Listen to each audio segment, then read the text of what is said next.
구독자 여러분 안녕하세요. 무지개건강 박쌤입니다. 새해가 밝았습니다. 2024년 1월 1일이네요. 새해 복 많이들 받으시고요. 올 한 해도 건강하시고 가정에 모두 평화가 깃들기를 기원해 봅니다.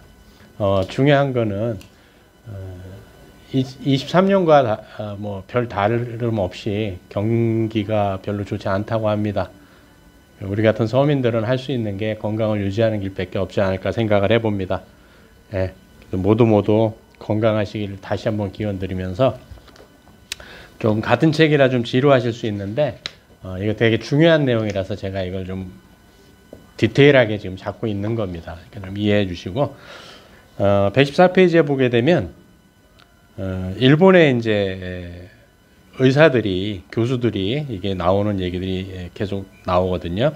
현직 의사 마스모토 미스마사는 자신의 저서에서 40년 동안 10만 명 이상의 환자를 진찰한 결과를 토대로 고혈압은 병이 아니며 약을 버리고 생활 습관을 고쳐야 한다고 주장한다.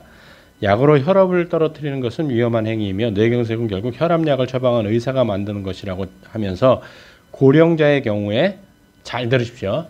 160에 180ml까지 정도는 괜찮다고 주장한다. 이게 사실입니다.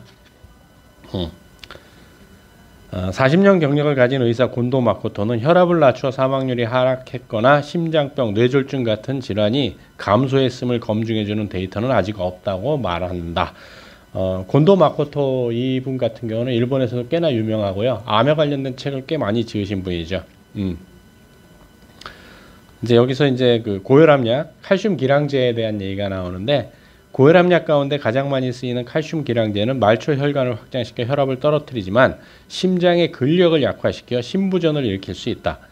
세포의 칼슘 통로를 막아버리면 면역세포가 제 기능을 다하지 못하도록 만들어 암 발생 위험을 높인다. 어떤 혈압약도 장기 복용할 경우 그 부작용을 피할 수 없다라고 얘기를 합니다.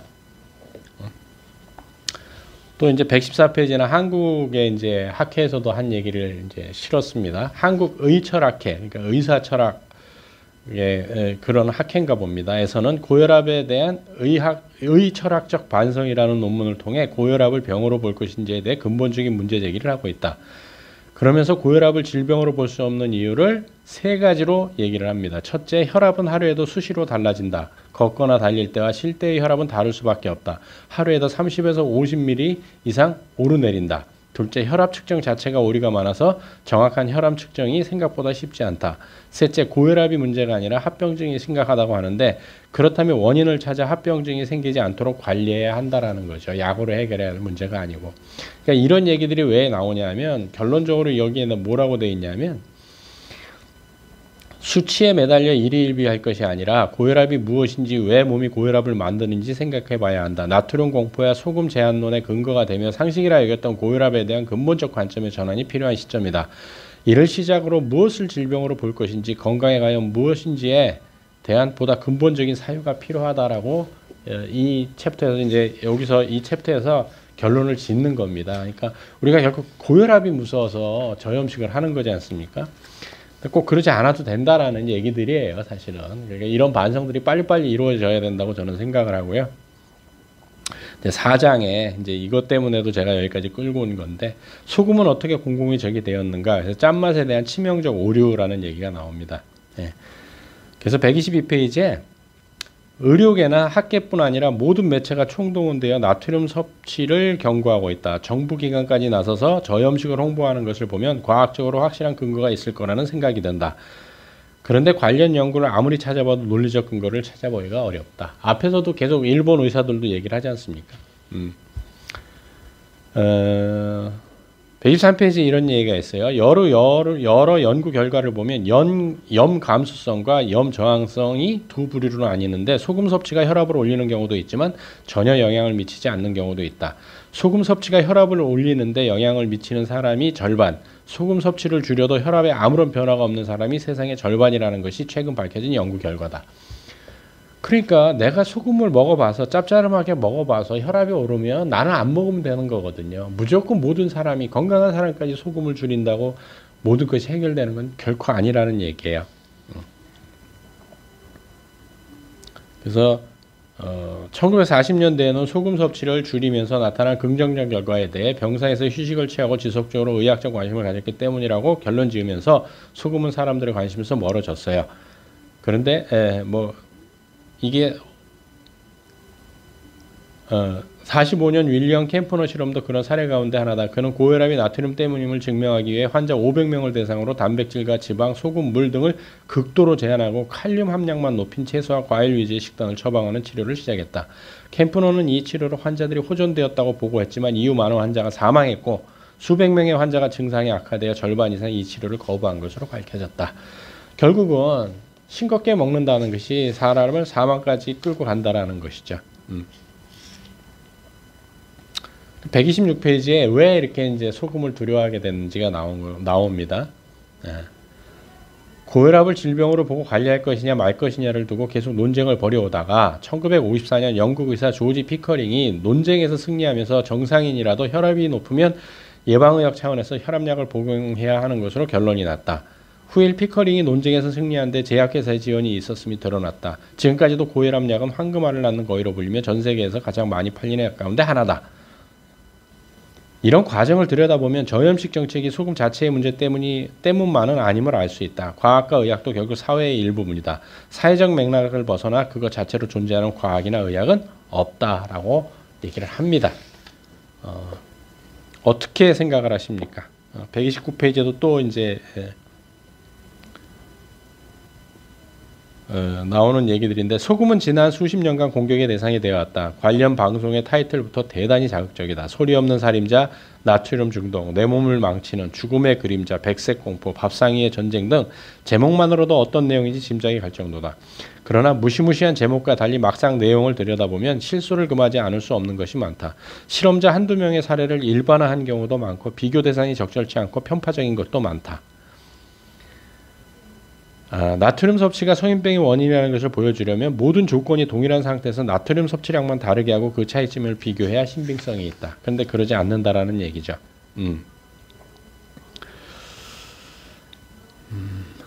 하여간 되게 좀 답답한 일들이 많죠. 자, 하루에도 엄청나게 쏟아지는 기사 사이에서 눈길을 사로잡아야 하다 보니 제목이 모두 자극적이다. 비만의 적 나트륨, 짜게 먹으면 뼈에 구멍, 짜게 먹으면 간도 망가진다처럼 제목만 봐도 무시무시하다. 자극적인 제목에 비해 기사 내용은 빈약하게 짝이 없지만 그렇게 보도된 기사는 공인된 사실처럼 여러 매체를 통해 복사되고 반복 재생된다. 논문의 실제 내용 데이터의 이론적 근거가 얼마나 타당한가는 별로 중요하지 않다. 이런 예는 얼마든지 많습니다. 또 이제 제가 제일 안타까운 게 이런 건데 132페이지에 소금공포증은 교양 프로그램이나 뉴스 기사에만 있는 것이 아니다. 드라마나 예능 프로그램도 예외는 아니다. 직접적으로 메시지를 전달하는 기사나 보도 형식의 프로그램이 아니라 드라마 대사나 예능 프로그램의 자막으로 은연중에 등장하다 보니 자연스럽게 소금에 대해 부정적 이미지를 갖게 된다.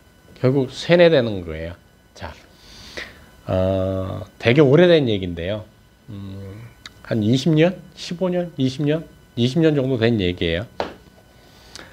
대학로에서 우리나라 연극 역사상 최초로 여배우가 전라로 나오는 연극을 했었습니다. 그래서 하루에 2번 공연을 했었거든요. 근데 이게 이제 뭐 연극이라는 게 막 광고를 하는 게 아니니까 그래서 이 연출한 연출자가 007백에다 돈을 가지고 MBC 그 당시 카메라 출동에다가 이제 이것 좀 한번 때려달라라고 얘기를 한 거예요. 그래서 이제 했죠. 그랬더니 가뜩이나 기사거리 찾기 어려운데 카메라 출동을 했어요. 그랬더니 정말 여배우가 전라로 나와서 몸을 흔들며 연극을 진행하는 거예요. 그래서 저도 그 뉴스를 본 적이 있거든요. 예술이냐 외설이냐 해가지고 카메라 출동해서 때렸어요. 그 다음부터 2회 공연이 몇 회로 넣은 줄 아세요? 7회, 8회로 늘어났습니다. 그거 정말 유명한 얘기거든요. 매스컴이라는 게 그렇게 사람을 만들어 버리고 사람들의 생각을 편협되게 만들어 버린다라는 거예요. 그래서 뭐 또 통계 허상과 오류 얘기가 나오는데 앞에서도 계속 얘기를 했기 때문에 그렇게 하고 또 이제 끊임없이 일어나는 데이터 조작에 대해서는 다시 한번 말씀드릴게요. 135페이지에 의사들이 처방이나 진단의 근거로 삼는 각종 통계나 데이터 가운데 상당수는 제약회사의 후원을 받은 학회나 연구기관에서 제공한 것이다. 실험이나 연구로 데이터를 확보하는 작업에는 막대한 비용이 들어간다. 그래서 자본의 영향에 따라 움직일 수밖에 없고 그 연구비를 대는 집단의 이익에 유리하도록 결과를 만들어진다라고 합니다. 그래서 뭐 제약회사, 대기업 등의 지원을 받은 대학과 연구소가 의뢰인의 입맛에 맞는 연구 결과를 내놓는다는 것은 공공연한 사실이다. 수치 조작 스캔들, 연구 부정, 엉터리 실험 같은 사건이 터질 때마다 사람들은 다시금 깨닫는다. 수치에 속으면 안 되고 숫자를 믿지 말아야 한다고. 그래도 또 어때요? 바로 며칠 지나면 또 그 숫자에 매몰되는 거죠. 뭐 외국에서도 이제 저염 정책을 폐기해야 된다는 얘기들이 계속 나온다는 얘기가 있고요.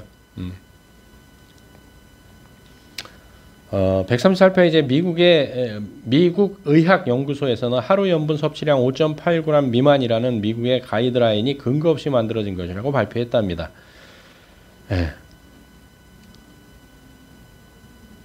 특정 질환이 있는 환자에게 소금 섭취를 3.7g 미만으로 제한해야 한다는 미국 심장협회의 권장안도 부정의 논란이 일었다라고 얘기를 하네요.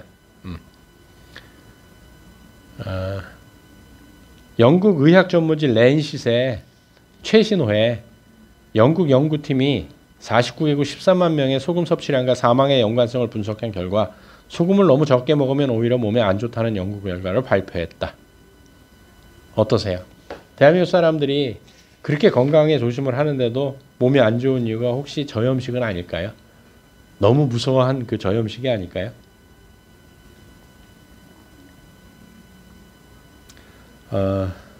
140페이지에 또 이런 실험 결과들이 있어요. 저염식은 심장병, 뇌졸중, 고혈압에 도움이 되지 않으며 오히려 심장병 환자의 사망 가능성을 높인다는 연구도 있다.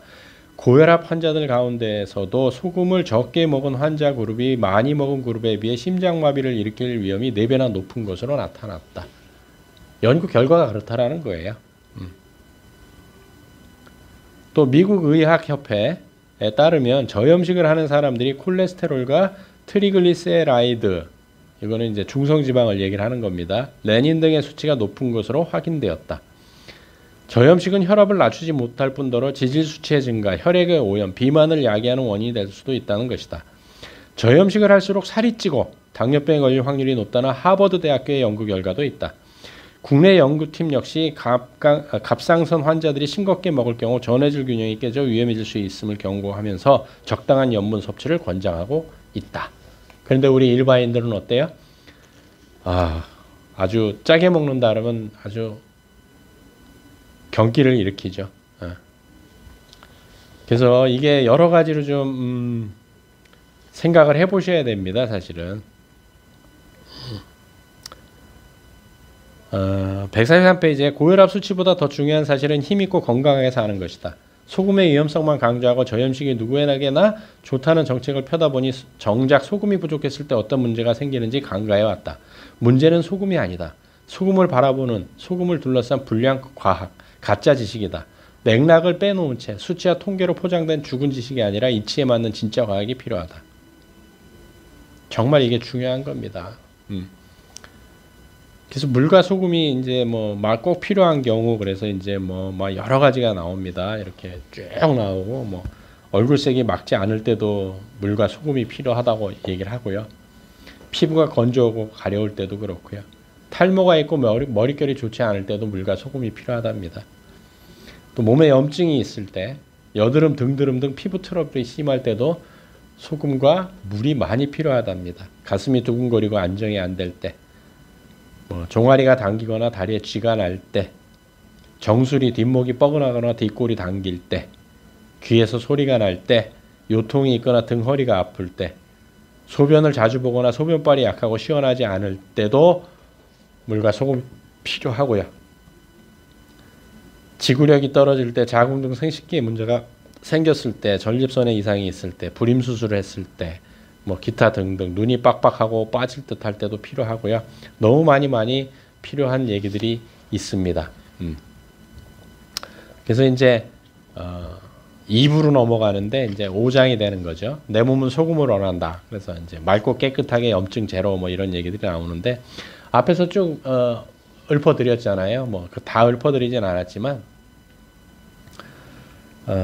152페이지에 이런 얘기가 있습니다. 소금은 소금에서 나온 순수 우리말이다. 나트륨의 다른 이름인 소듐도 소곰과 발음이 비슷하다. 소금의 독일어인 짤즈는 우리말의 짤과 발음이 거의 같다. 소금은 한자어로 소금, 작을 소자의 쇠금인데 하고 요소, 바탕소에 쇠금을 쓰기도 하죠. 근데 소금의 소는 희다라는 뜻뿐만 아니라 근본, 본질이라는 뜻도 갖고 있다. 제품, 건축물의 소재, 원소처럼 주가 되는, 바탕이 되는 재료를 뜻한다. 이처럼 소금은 생명을 만드는 근본 물질, 바탕 재료로 우리 몸의 중요한 구성 원소이기도 하다. 그래서 아이가 엄마 태 속에 있을 때 양수 속에 소금물에 떠 있는 거예요.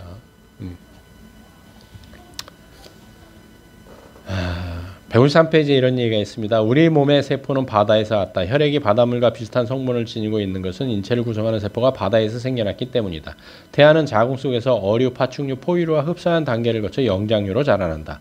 지구상 모든 생명체는 바다에서 비롯되었고 소금물에서 나고 자란다. 사람도 바닷물과 같은 성분인 양수에서 자라 세상에 나온다. 최초의 단세포 생물에서 세포생물, 물고기뿐 아니라 사람까지 모두 소금물에서 자라는 셈이다. 그런데 왜 우리는 자꾸 소금을 빼려고 하죠?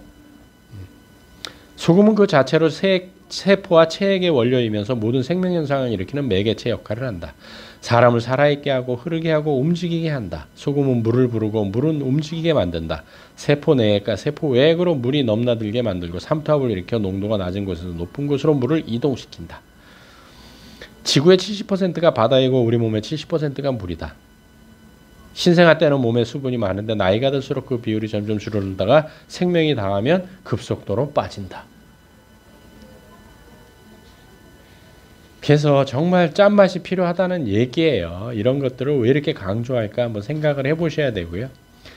123페이지에 이런 얘기도 있습니다. 소금으로 염증을 다스린다. 그래서 정확한 원인이 알려져 있지 않지만 면역력 결핍으로 불리는 크론병이나 배체뜨병 등 신종질병도 결국 염증을 제어하지 못해 생기는 것이다. 최근에는 만성 염증을 앓는 사람들이 치매 발병률이 높다는 연구가 나오고 있어 염증은 그야말로 만병의 근원이 되고 있다. 제가 강의할 때도 그랬고 제 강의 들어보신 분들도 꽤 있으실 거고 뭐 대학원 제자들도 뭐 많이 들었지만 감기부터 모든 질병 암까지 공통점이 하나 있습니다. 그건 뭐냐? 염증이거든요. 그래서 164페이지에 보게 되면 소금은 살균, 소염, 제독, 부패 방지 역할을 한다. 그래서 성경에도 그런 얘기가 있지 않습니까? 소금이 짠맛을 잃으면 무엇이 세상을 지킬 것인가라고 뭐 그 정확한 내용은 아니지만 하여간 소금이 짠맛을 잃으면 어떻게 세상이 썩지 않겠냐라는 얘기잖아요. 그러면 내 몸에 염분이 부족한데 내 몸이 어떻게 안 썩겠습니까? 결국 몸이 썩는다는 얘기는 염증이란 얘기죠. 소금기가 부족해 체액의 염도가 낮은 사람은 염증에 시달린다. 혈중 염도가 낮아지면 세균이나 바이러스 활동이 강해진다. 백혈구의 활동성이 약해지고 면역 기능도 떨어진다. 동의보감을 보면 소금의 여러 효능을 설명하며 소금을 끓여 창을 씻으면 종독을 던다. 그러니까 독을 없앤다라는 내용이 나오죠. 본초 강목을 보면 도끼를 죽이며 온갖 상처에 살이 나게 하고 피부를 보호한다라는 내용이 있다. 민간에서도 상처난 곳에 소금물을 발라주거나 다치면 된장을 발라주던 등 소금을 일상생활에서 활용했다. 소금에는 흡착하는 힘이 강하거든요. 살균 효과도 있고. 그래서 균을 죽이기 때문에 덧나지 않기 때문에 우리 조상님네들도 그렇게 했던 겁니다. 미국과 독일의 공동 연구진이 셀 메타볼리즘 2015년 5월에 기고한 논문을 보면 소금이 인체에 침입한 세균을 물리치는 면역력을 기르는데 기여한다는 내용이 나온다. 왜 이런 것들을 우리나라 언론에서 보도를 안 해줄까요? 이런 것들이 보도되면 사람들이 좀 더 소금에 대해서 친근함을 가질 건데 166페이지에 이런 얘기도 있어요. 소금에서 살아남는 균은 없다. 그래서 엄마 태 속에 있을 때 아이는 무균 상태거든요. 균이 없는 상태예요. 그래서 소금물이 지켜주는 거예요. 물론 엄마의 면역력도 좀 지켜주기는 하지만 소금물에서 살아남을 수 있는 세균은 없다. 바닷가에서 놀 때는 조개 껍질이나 바위에 상처가 나도 덧나지 않고 잘 아물었던 것도 옛날 할머니들이 상처난 아이에게 된장을 발라주었던 것도 모두 소금기 때문이다. 동서양을 막론하고 전염병, 역병이 돌면 소금으로 막았다. 다치거나 찢어지고 베어졌을 때 소금을 먹거나 뿌리면 빨리 아문다. 잇몸이나 치아의 염증으로 통증이 심할 때도 소금이 도움이 된다. 여드름이나 종기, 뾰루지, 농, 아토피, 류머티즘, 간염, 결막염 등 모든 염증에는 소금이 필요하다라고 얘기를 강조를 엄청 하는 거예요. 자, 여러분 이제 지나간 2023년은 잊어버리고 2024년이라도 다시 한번 가족의 건강을 위해서 맛있게 간을 맞춰서 물론 이제 이 책에서는 꽃소금이든 천일염이든 관계없이 소금은 다 좋은 거다라고 얘기를 하는데 저는 좀 개인적으로 그거보다 좀 더 엄격하게 생각을 하는 편이거든요. 천일염은 정말 나트륨 성분이 많아요. 많기 때문에 그거보다는 천일염 간수 빼서 아니면 그런 소금으로 만든 소금들로 2024년 경기도 어려워진다는데 2024년 가족 건강을 지키는 또 한 해가 됐으면 좋겠습니다. 다음 주에 뵙도록 하겠습니다.